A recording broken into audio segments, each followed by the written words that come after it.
Welcome to S4 media. నేను మీ రమ్య. ప్రత్యేక సమగ్ర ఓటరు జాబితా సవరణ ప్రక్రియ కొనసాగుతున్న నేపథ్యంలో అద్దెలలో నివసించే ఓటర్లలో పలు సందేహాలు వ్యక్తమవుతున్నాయి.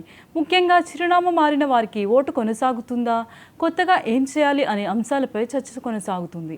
ఎన్నికల సంఘం చేపట్టిన ఈ ప్రక్రియ ప్రధాన ఉద్దేశం ఒకే వ్యక్తికి ఒకటి కంటే ఎక్కువ చోట్ల నమోదైన ఓటర్లను గుర్తించడం, మరణించిన ఓటర్ల పేర్లను తొలగించడం, అలాగే ఓటరు జాబితాని తాజాగా ఉంచడమే. ఈ నేపథ్యంలో తరచూ నివాసం మారే ఉద్యోగులు, విద్యార్థులు, అద్దె ఇళ్లలో ఉండే కుటుంబాలు తమ ఓటు హక్కుపై ఆందోళన చెందుతున్నారు. అయితే చిరునామా మారిందనే కారణంతో ఓటు ఆటోమేటిక్గా తొలగించబడదు.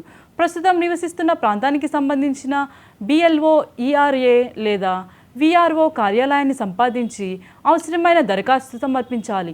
అలాగే ఎన్నికల సంఘం అందుబాటులో ఉంచిన ఆన్లైన్ సేవల ద్వారా కూడా వివరాలను సవరించుకునే అవకాశం ఉంది. చిరునామా మారిన వారు అవసరాన్ని బట్టి సంబంధిత ఫారాలను సమర్పించి ఓటరు వివరాల్లో మార్పులు లేదా చిరునామా సవరణ కోసం ఫారం 8, కొత్త ప్రాంతంలో ఓటరుగా నమోదు కావడానికి ఫారం 6, శాశ్వతంగా వేరే ప్రాంతానికి మారిన తర్వాత పాత ఓటరును తొలగించేందుకు ఫారం 7 వినియోగించాలి.